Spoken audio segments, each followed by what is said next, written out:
यस्तो हो छ्या छ्या ठुलो ठुलो मान्छे रे कालो मान्छे ठुलो मान्छे त के भन्नु कालो मान्छे म गोलो गोलो रोटी पकाउँछु मै गोल गोल रोटी पकाइछु हेलो दोस्तों फिर से स्वागत करता हूँ मेरी इस नया ब्लॉग पे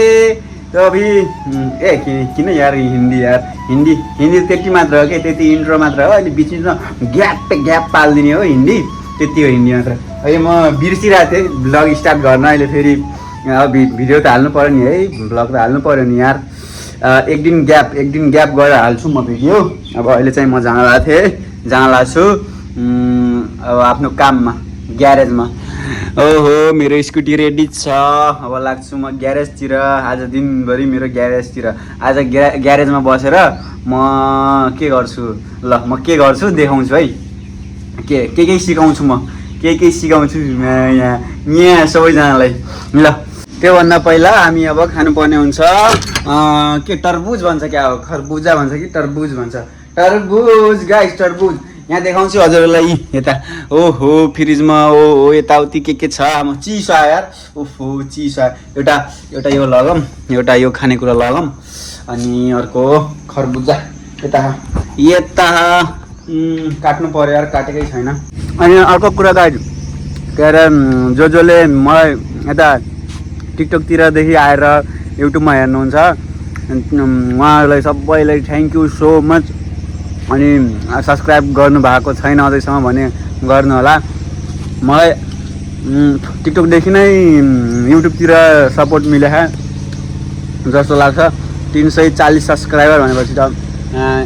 300 सब्सक्राइबर त मैले के अरे टिकटकतिरैदेखि मैले पाएँ होला सायद 95% अनि अझै पनि सब्सक्राइब गरिदिनु होला सपोर्ट गरिदिनु होला त्यही भन्न चाहन्छु के भन्नु खुसी लाग्यो यार यहाँ आएर भिडियो नै बनाउन नपाएर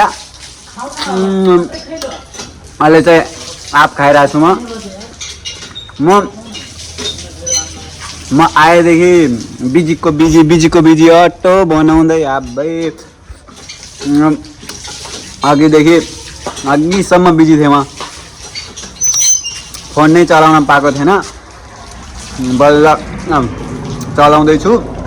खाँदैछु अहिले चाहिँ जहाँ लागिसकेँ म घर मेरो स्कुटी सरको तानी बज्दैन है इलेक्ट्रिक हो त नि न त पेट्रोल खर्च केही सिधै 20 रुपियाँको चार्ज गर्यो अनि कति दिन म त 20-25 रुपियाँको चार्ज गरेर 4-5 दिन चलाउँछु अब लाग्छ घरतिर म आज ग्यारेजमा यसो फ्री हुँदा ल्यापटप लगेको थिएँ आमा ल्यापटप खोल्नै पाएन ब्यागदेखि खोल्न त के ब्यागदेखि निकाल्न नि पाएन मैले यस्तो बिजी भयो भनौँ भइन्छ बिजी कस्तो ठुलो मान्छे अब बिजी भइन्छ क्या ठुलो मान्छे रे कालो मान्छे ठुलो मान्छे त के भन्नु कालो मान्छे बिजी भइन्छ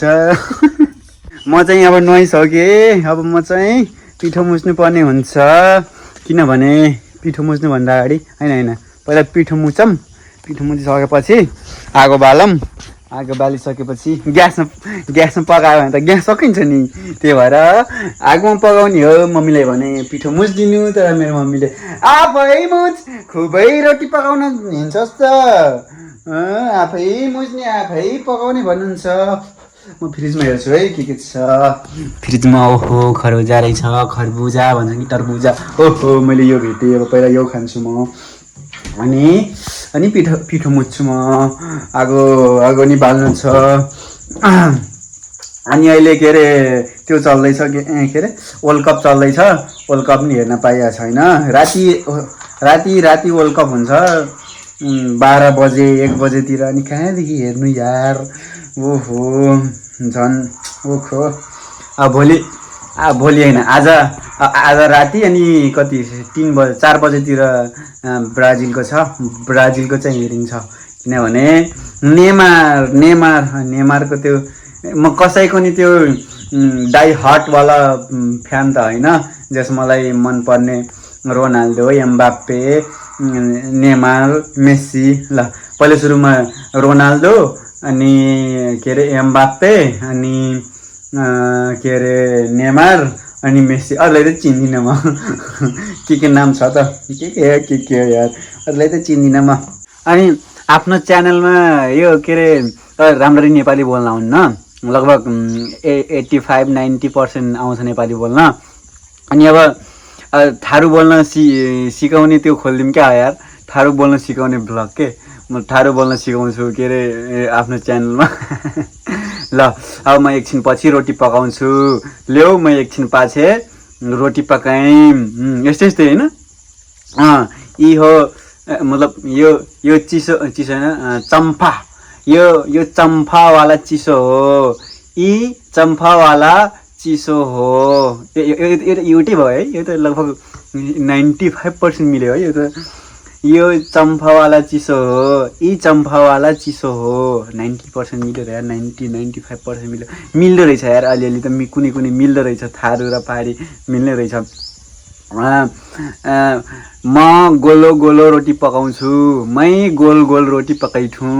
यो नि मिल्यो है 80% मिल्यो सिकाउनु पर्छ क्या यार अब के अरे थारू बोल्न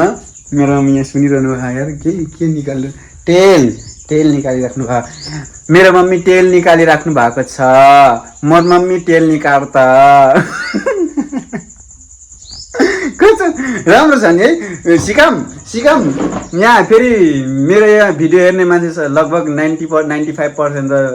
चौधरी थारू नै होला किनभने लगभग सबै टिकटकदेखि सब्सक्राइब गरिदिनु भएको छ। अनि दिल से शुक्रिया आप लोगों को टिकटक से आके सब्सक्राइब कर दिए हो। फेरि हेर्न फेरि हिन्दी बोलिन्छ होइन हिन्दी नि बोलिन्छ नेपाली नि बोलिन्छ थारू बोलेपछि फेरि बुझाइहालिन्छ नेपालीमा यो भनेको के हो भनेर होइन। फेरि एउटा यो है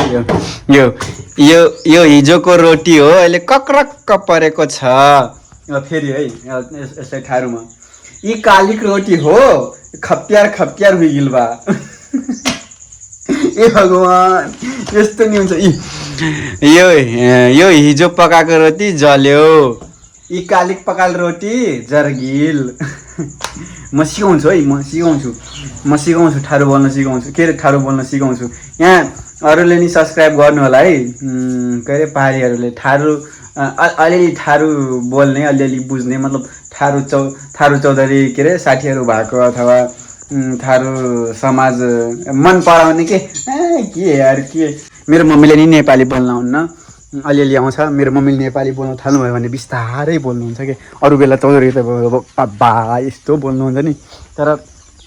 नेपाली बोल्नु पऱ्यो भने कस्तो सुस्तरी बोल्नुहुन्छ कि। अहिले चाहिँ म रोटी बनाउन लगाएको ज्याममा लाएर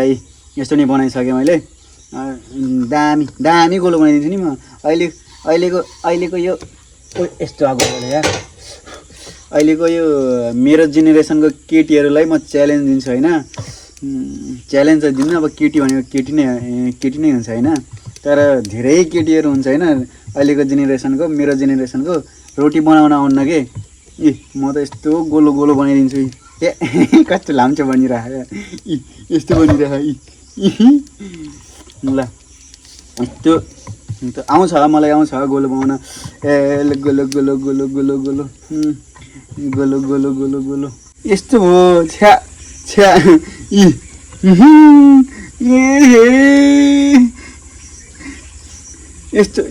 यस्तो हालिदिउँ तेरी यो त भएन यार यस्तो क्यार्नु गाछ क्यार्नु यस्तै हो अघि त कस्तो बनिरह्यो यार रोटी यार है अहिले चाहिँ राम्रो बनायो है अहिले चाहिँ राम्रो बनायो फेरि डुलो पऱ्यो यहाँ फेरि डुलो पऱ्यो राम्रो अहिले चाहिँ राम्रो भयो अहिले यो पिठो अलिक गिलो भएर हो क्या पिठो अलिक गिलो भएर यस्तो छ रोटी यस्तो रोटी क्यार्नु तर राम्रो बनाउन आउँछ है यसले भिडियो बनाएर कस्तो नराम्रो बनिरह यार त ल अब म चाहिँ रोटी बनाउँछु अनि अब फेरि रोटी बनाएर फेरि नुहाउनु पर्ने हुन्छ म अघि भर्खर नुहाएको यार नुहाएर बनाउनु पर्छ खाना यार। अनि अब आजको लागि चाहिँ यति नै हस् त धन्यवाद थ्याङ्क्स फर वाचिङ जसले भिडियो हेरिदिनु भयो धन्यवाद शुक्रिया ओके। अब आज के लिए इतना ही। अब मिलते हैं अगली वीडियो पे। और ब्लॉग मन पड़े तो लाइक करना, कमेंट करना और सब्सक्राइब करना मत बिर्सिना, मत भूलना, न बिर्सिनु होला सब्सक्राइब गर्न चाहिँ। हस् त, धन्यवाद, टाटा, बाई बाई।